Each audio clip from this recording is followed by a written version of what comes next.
the song Goodbye Horses. It's in Clerks. I don't know if the younger generations really know Clerks. But I'm going to go through these lyrics with you real quick. Hey everyone, I'm Molly. I've been a practicing psychic since 4th grade. And this song came through and I'm like, I understand, universe.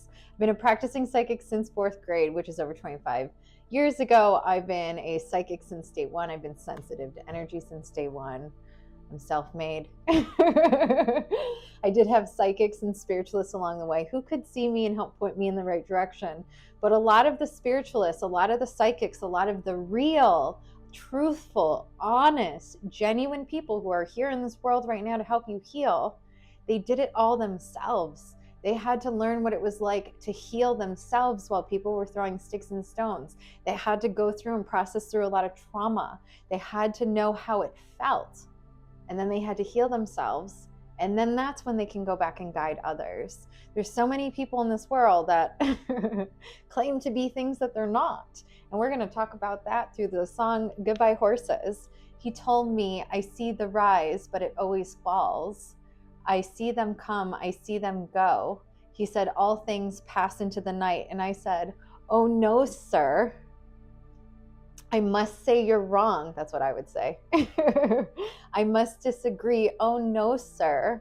I must say you're wrong. Won't you listen to me? Not that I think I know more than anyone else. That's not what this is. But I've had a lot longer to practice reading through energy. I've had a lot longer on my level of awareness, of seeing, of feeling, of understanding energy. And so when you're looking for guidance, make sure you're going to the right people. It's so easy to go to the wrong people. You go to the wrong teacher. I have so many memories of going to the wrong teacher. They've become very dismissive. A lot of people don't actually want to solve the problem. They just don't want to be bothered by the problem. They just don't want to be bothered by it. They can't be bothered by it. Like so many people, they can't hold space for people who went through traumatic events. They can't hold space for people who are feeling heavy emotions because it's too much for them. They're uncomfortable with emotions. They're uncomfortable with the truth. The truth. So there's this disconnect where everyone wants to feel connected right now. They want to feel connected, but they're feeling disconnected because they seem to be the only one waking up in their friend group. There's a reason that is happening. It's because you will thrive when you are fully dependent upon yourself, when you start going back to yourself because you realize no one else in the room understands you. It's going to make you stronger. It's going to make you stronger. Yeah, people will be nice, but they might lash out if they're not comfortable talking about their emotions, if they're not comfortable talking about their feelings. You have to create a safe space for yourself because when you try to go into other people's safe spaces, if it's not really safe, you're not going to feel comfortable there. If it's not really what you're looking for, it's not really going to help you. A safe space is somebody who's able to offer you a space so you can continue moving through your own energy, so you can continue moving through your own thoughts. They're not telling you exactly what it is. They're helping you discover it. They're helping you understand it yourself. There's a lot of anxiety when you move through pain, when you move through emotions, when you move through repressed feelings, especially things that happened a long time ago. And right now, it's not just that things are coming up that happened last week, 2 months ago, this past year. Things are coming up from day one, from the day you were born. Things are coming up from wounds that you don't even remember that you experienced because you're releasing anxiety and trauma from lifetimes. It's not just about this lifetime. It's not just about this lifetime. A lot of psychics, a lot of in-tune people right now, if you're seeing scars or markings on your body right now, I have a bunch of bruises that are appearing and scars that are appearing behind my kneecaps. And I haven't done anything where I would bruise that area. Why are bruises and scars appearing there? I saw a psychic the other day. She was showing off. She has scratches that are appearing on her neck. She's having memories of being beheaded in a different lifetime. Behind my knees, I'm having flashes where somebody tried to cut behind my knees so I couldn't stand, so I couldn't fight correctly.